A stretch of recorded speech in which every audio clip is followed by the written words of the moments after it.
Welcome to Peacebuilding Initiatives with José Barzola. Peaceful initiatives are collaborative efforts to cultivate healthy, positive relationships through dialogue, cross-cultural understanding, and the willingness to shift our own perspectives in order to build compassion and empathy within our communities. Thank you for joining us today. On today's episode, I'm honored to be joined by Mia Takahashi, a recent graduate of Hawaii Baptist Academy and currently a first-year student at George Fox University. Mia is a recipient of the Japan-America Society of Hawaii's 2024 Hiroshima Peace Scholarship. Mia has been actively involved in the peace building community for several years. During her senior year of high school, she led the Peace Committee within her school's National Honor Society, where she had the opportunity to organize the 2025 Hawaii Baptist Academy Peace Forum.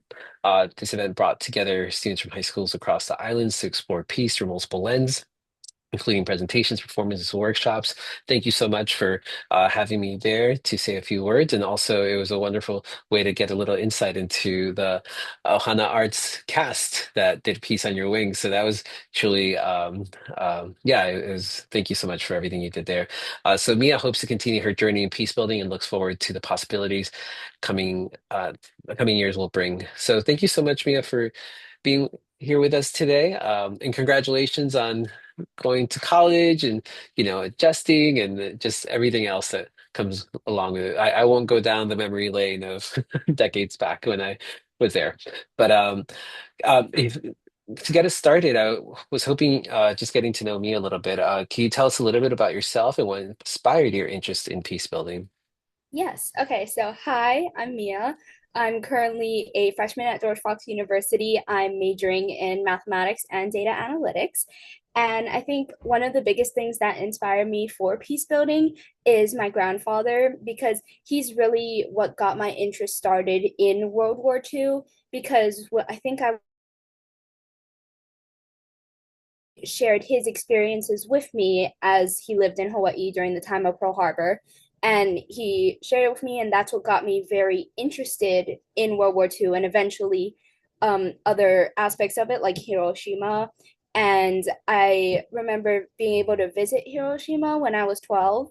And then from there, I was brought in even more to different aspects of Hiroshima, especially the story of Sadako Sasaki, which I know and love so well. And um, I basically wanted to pursue peace when I heard about the Hiroshima Peace Scholarship. So, yes.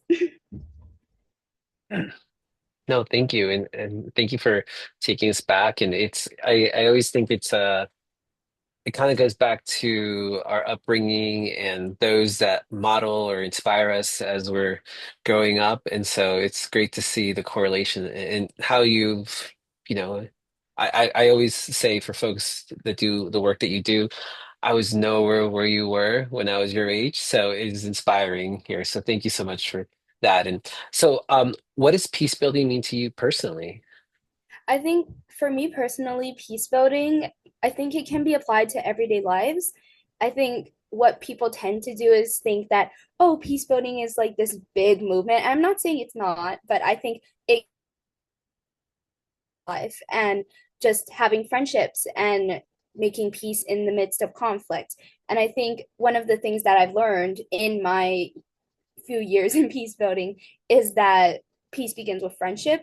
So a lot of people can tend to think that they can't be involved with the peace building community because it is such a big movement, but there really is so many different ways you can be involved from just being a friend in your everyday life.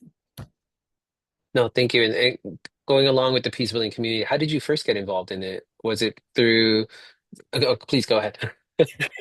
The first way I got involved with it was the Hiroshima Peace Scholarship. Oh, okay. So before I heard about the Peace Scholarship, I had somewhat of an understanding of peace, but I didn't really understand what it was and why it was so important.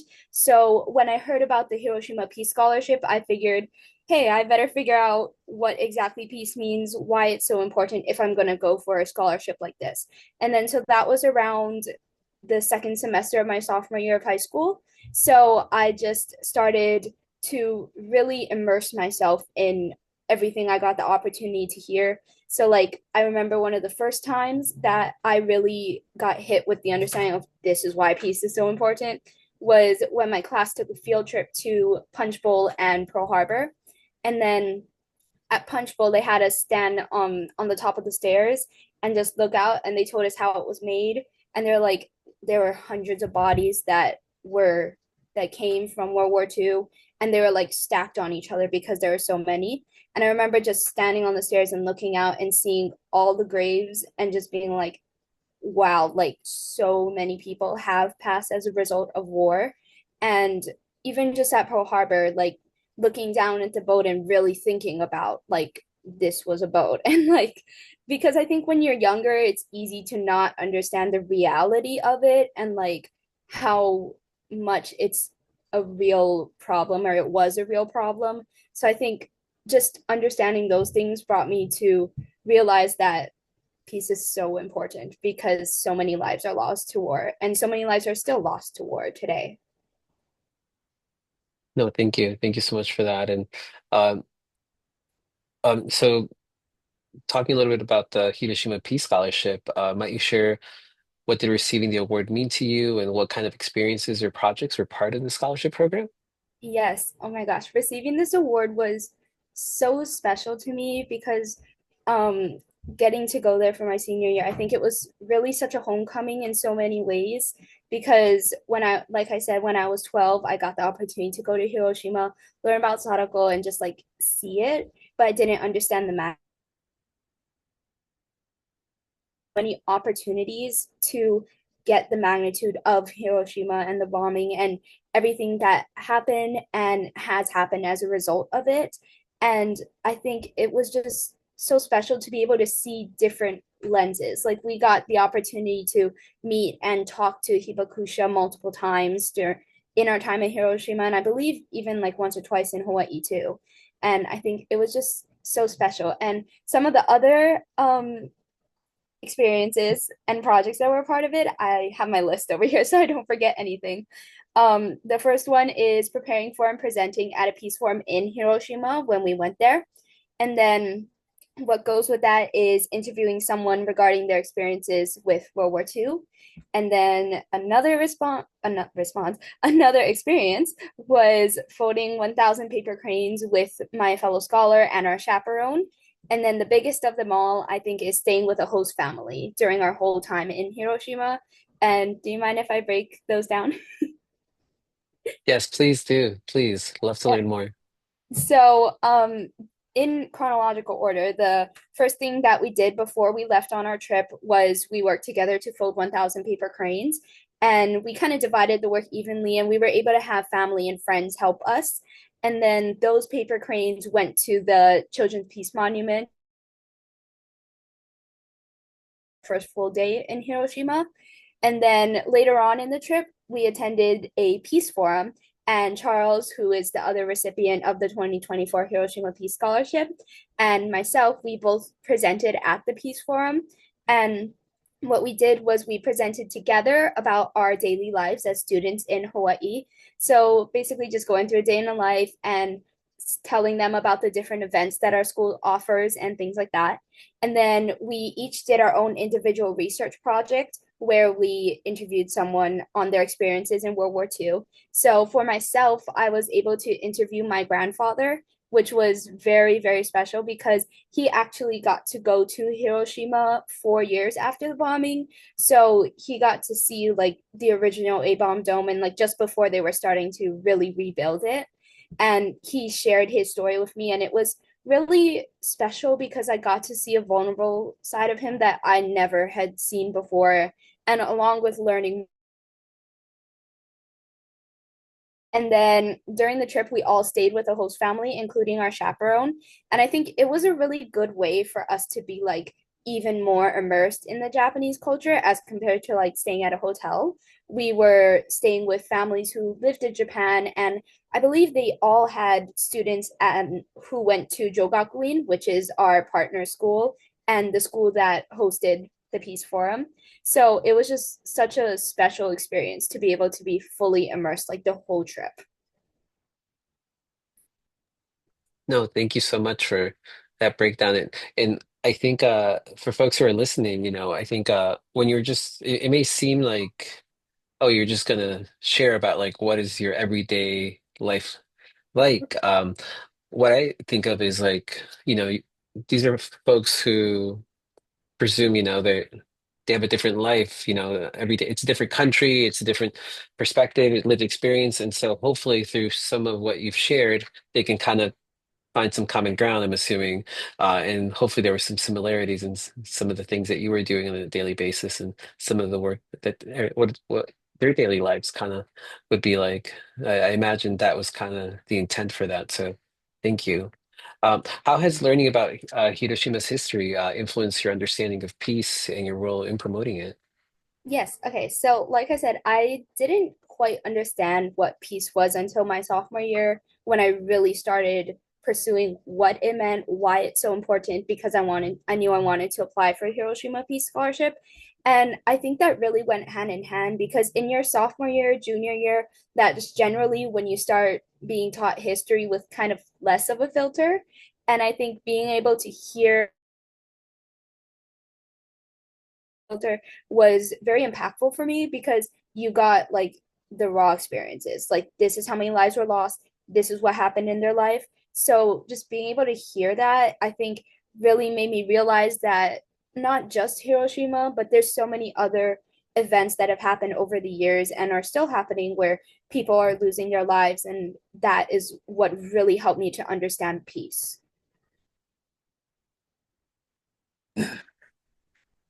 No, thank you. Thank you so much. So you shifting a little bit to your leadership and the Peace Forum, you led the Peace Committee at Hawaii Baptist Academy. What was that experience like in organizing the 2025 Peace Forum? It sounds like a really big task. It did, what were some of the challenges, highlights of that process, would you say? Yes. Okay. So leading the peace committee for me, it was such a huge blessing because I was able to share my experiences and give my classmates similar experiences because I think that was really a big motive behind leading the committee is that I am so blessed to have received all the things that I got to through the Hiroshima Peace Scholarship and just JASH as a company in general. And so being able to give other students that opportunity too are not really told about all the opportunities that are out there. And as a result, we don't necessarily get to experience as much. So I think it was so special to be able to bring peace building to my school and help give my classmates some ways to be involved with it and experience the peace building community. And with the Peace Forum, I think one of the biggest challenges for me was that there was a ton of communication involved because there was presenters, there were schools, there was just a lot and just even some things like lays and food. But I think managing all of that was the most difficult thing, but also very rewarding because I'm sure I will be able to carry what I learned from planning this peace forum into my future life. And but the challenge of planning this peace forum, I think it was so just special and rewarding in so many ways because I think one of my favorite things about it was being able to see the response from the schools, from the students, and it wasn't a huge event with hundreds of people, but it was still like very successful in my eyes, and I think it was just so special to see everyone come together to learn about peace. Thank you. And you kind of shared a little bit about this, but I wonder if there were any additional key messages or moments from the forum that stayed with you. And also, how did the students respond to the different perspectives shared at the event? Okay, so I think one of the key moments that just will forever stay in my memory from this peace forum was after the workshop. So basically, what the workshop was I had students break up into groups of, I believe it was 4 to 5, so quite small groups, and they answered a peace related question together and then created a poster, which they would present after the workshop. And for me, I think I kind of expected the poster to be like just a bunch of everyone's individual answers and they just kind of go one by one and share it. But I think almost every group worked together to make one single answer. And they were so passionate about the presentations. I think one group even like made a skit which was so refreshing to see that they were able to come together and think of one answer instead of just like sharing their individual answers. So I think it really encapsulates the idea of peace because I think they were able to make that community and come together to make essentially an agreement and understanding of this is the one answer we're presenting, and they really worked well as a team. And I think they all the participants really enjoyed every aspect of peace or every perspective that was shared. Was probably the Peace on Your Wings performance.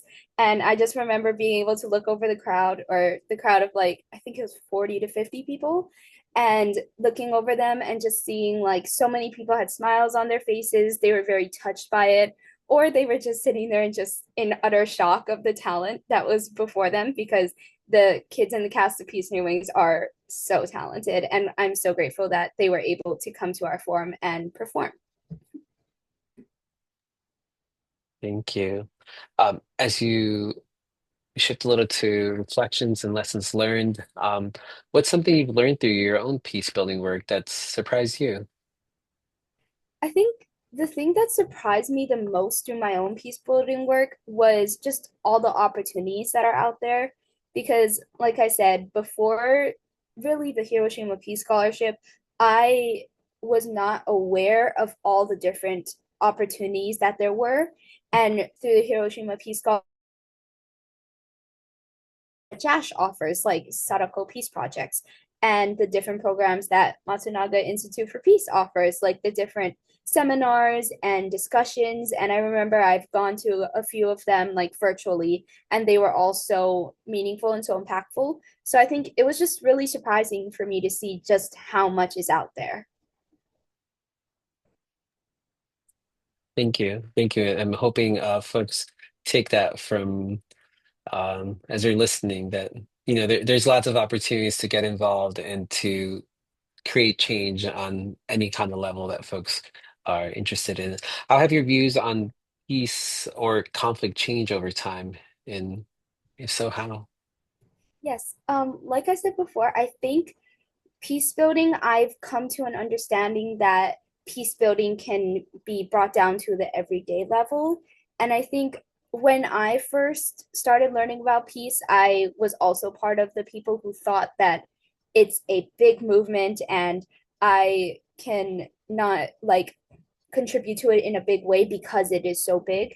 And I think going through the Hiroshima Peace Scholarship, I really learned that anyone can contribute to the peace movement. It doesn't have to be something super huge. It could be something like making friendships with people over conflict. It could be something like folding paper cranes, which is a symbol for peace, and giving them to Pearl Harbor or Sadako, the Children's Peace Monument.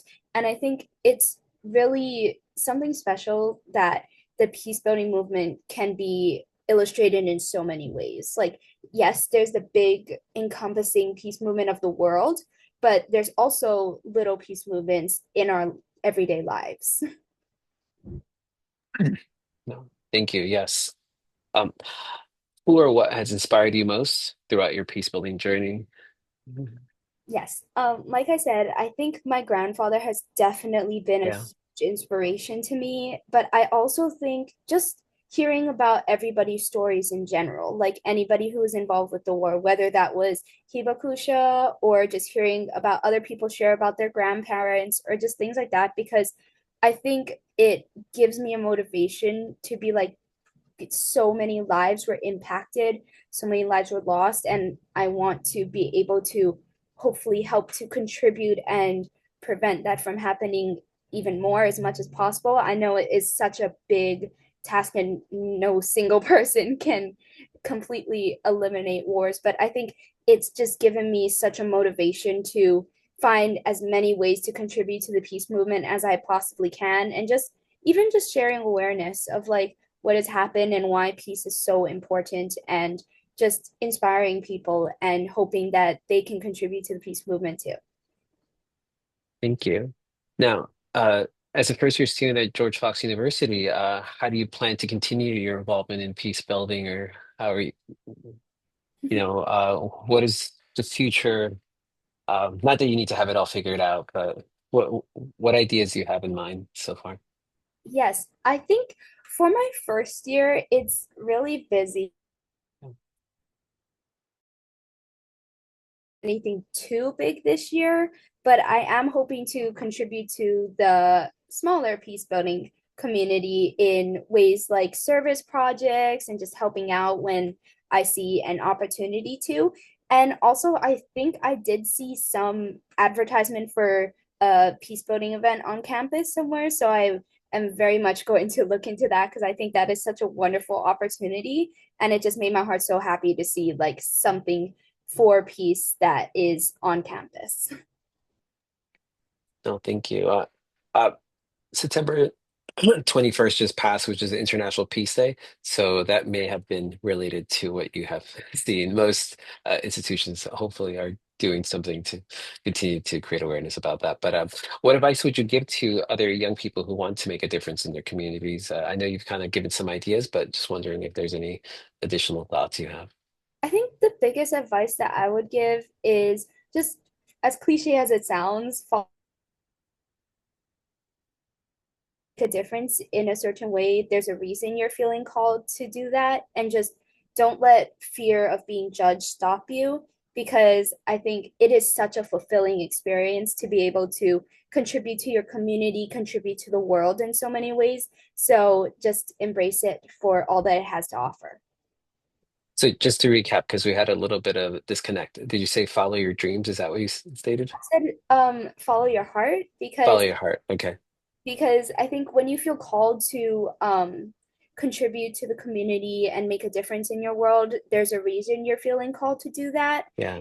And I think just don't let fear of being judged stop you because contributing to your community, contributing to the peace building movement is just such a rewarding thing in so many ways. So just embrace that opportunity for all that it's worth. No, thank you. Thank you so much for that. If you could share one message with the world about peace, what would it be? I think my one message that I think is the biggest thing for me and the biggest thing that I want to share with others is that peace begins with friendship. Because, like I've been saying throughout this podcast, I think peace can really be applied to everyday lives. Peace can really be applied to just solving conflict and finding a common ground and just making peace with other people. It doesn't have to necessarily be two countries making peace with each other. Although that is wonderful and that is important, there is also the lower scale of just everyday life and your everyday relationships. Yeah, no, we call those on the micro level. But no, I think it's ever so important and not to minimize it because it's called macro or micro. And I think just thinking about the fact that, you're in college, you have a roommate, that's your peace building right there, having to build some kind of collegiality or friendship with this complete stranger. And then folks in classrooms. And so it just, as you get involved in different clubs. And so, yeah. So for folks who are listening, just know that it's an everyday thing you're doing. So just keep doing the good work you're doing and don't try. I think one of the challenging things I find is always, we think, well, many times, whether it's the media, when it comes to thinking about peace movements, or the fact it's called the peace movement in general, like you think of it on the larger level, like, oh, there is no war in this country, or there are, this larger thing that we've overcome, which is wonderful, but we tend to sometimes forget about the everyday actions that we can all do, the kindness and the empathy, the compassion that we can show toward each other uh, to nurture those relationships. So thank you for sharing. And um, how can listeners connect with you or support the kind of work that you're doing? I think a way that listeners can connect with similar work to what I've been doing is just like I've said, all the opportunities that Japan-America Society of Hawaii has to offer. They have this program called Sadako Peace Projects, which I'm very blessed that I got to be a part of multiple times. It's one of my favorite things in the world. I love it. Basically, what it is you go to Pearl Harbor and you're at a table as a volunteer And for anyone who's interested, you just share the story of Sadako with them and teach them how to fold their own paper crane. And it's really special because I think with that project, they really have interconnectedness with Japan because there are books made by Japanese students that you can use as a supplement to sharing her story. There are cranes folded by students in Japan with their messages for peace on it, which a famous quote by Sadako is, "I will write peace on your wings and you'll fly all over the world." So I think that is very symbolic of it because the messages for peace by the Japanese students are written on the wings of the cranes, and they really do fly all over the world because so many tourists from everywhere just come to Pearl Harbor as part of their trip. So I've met people from different countries. I've met people from like Kansas and Tennessee and just all over. So it was such a fulfilling experience. And as far as Matsunaga Institute of Peace goes, I've attended a few of the virtual, I believe it's like seminars, that's the word, that I attended was, I think, the difference between Hiroshima, Nagasaki, and Pearl Harbor and the memorial museums that they had. And I think we just looked at the differences between them and the similarities. And I think that was really eye opening because I think I go to these memorials and I'm familiar with them as far as Hiroshima and Pearl Harbor, not so much Nagasaki, but I'm hoping to learn more about it in the future. But I think being able to really take the time and understand what these memorials all offer was really special. No, thank you. Thank you. And for those listening or catching this later, in the summary, I'll provide links to the Japan-America Society of Hawaii and some of the good work they're doing, as well as some of the other wonderful things that Mia is referencing. I do think one thing that comes to mind, you talked about the folding of the cranes. I've been putting these exhibits on for quite some time and related to the atomic bomb and to continue to create awareness and education. And um, I remember a couple of years ago, I had some students folding cranes at different events, and I had them. One of the reflections that came back was it's not just about folding the cranes, sharing the story, which may sound a little mechanical, but it's also there's a bit of it like it's therapeutic in understanding that there's a larger message here, a larger story here, in being part of this process, this collaboration that has been going on for decades now. Well, 8 decades, 80 years now since the atomic bombing on both Hiroshima and Nagasaki. And so, yeah, just to be able to carry that message forward in the hopes that we shall never have to repeat that ever again. So, thank you, thank you. And then, since I did mention briefly, for folks who are listening, who are here in Hawaii, there is an exhibit right now called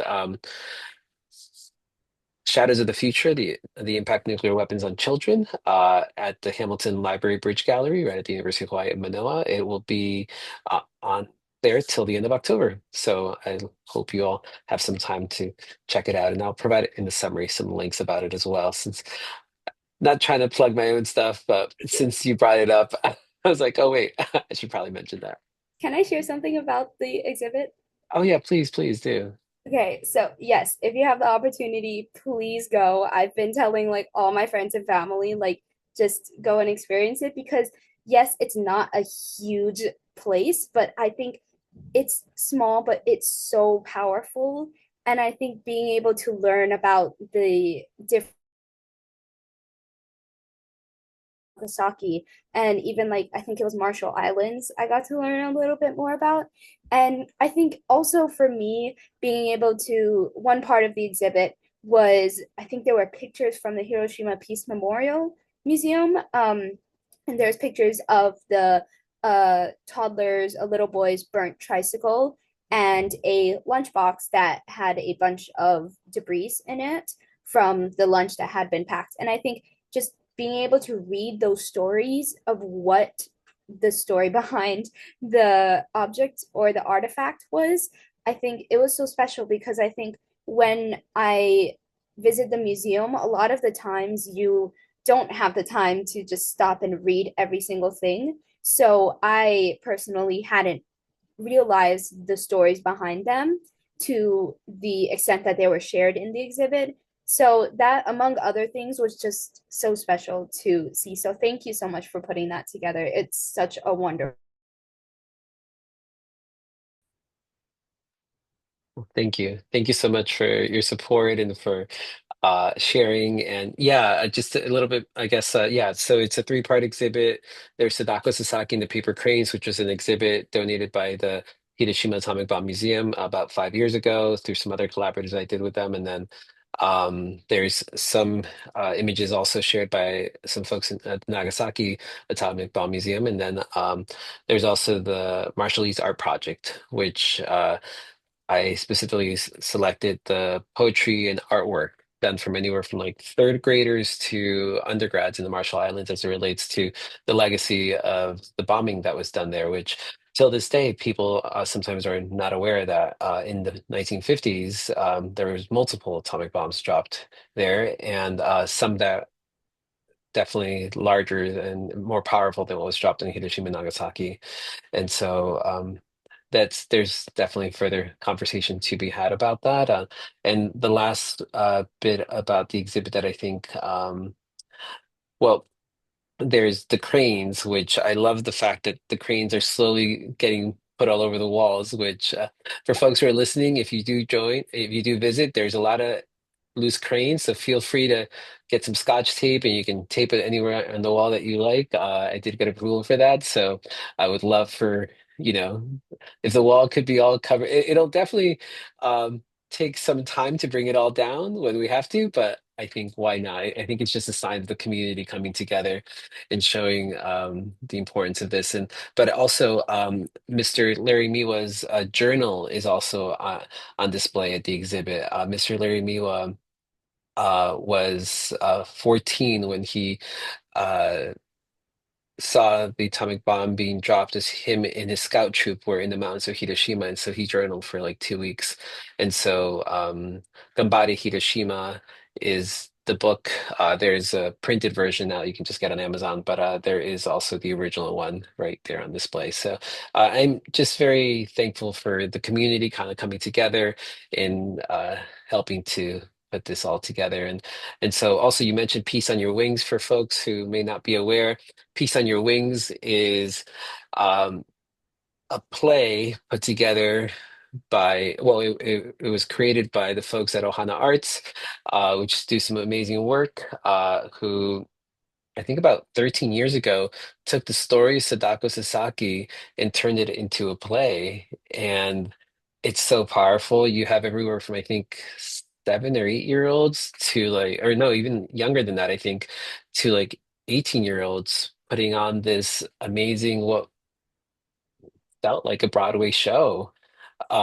So yeah, it's a very powerful event, and I'm so thankful for all the opportunity. I mean, I just thinking about like the experiences that those students had, and then they got to also fly to Fukuoka and Hiroshima to put the show on for the actual, folks who, and getting to meet their counterparts sometimes, which I just, yeah, so, Yeah, and yeah. adding on to that, like Peace on Your Wings is my favorite thing in the world because, as I said, I love the story of Sadako and I love theater. That's another big passion of mine. So just for it to be combined together is just so amazing, and I will never stop talking about it. I love it so much.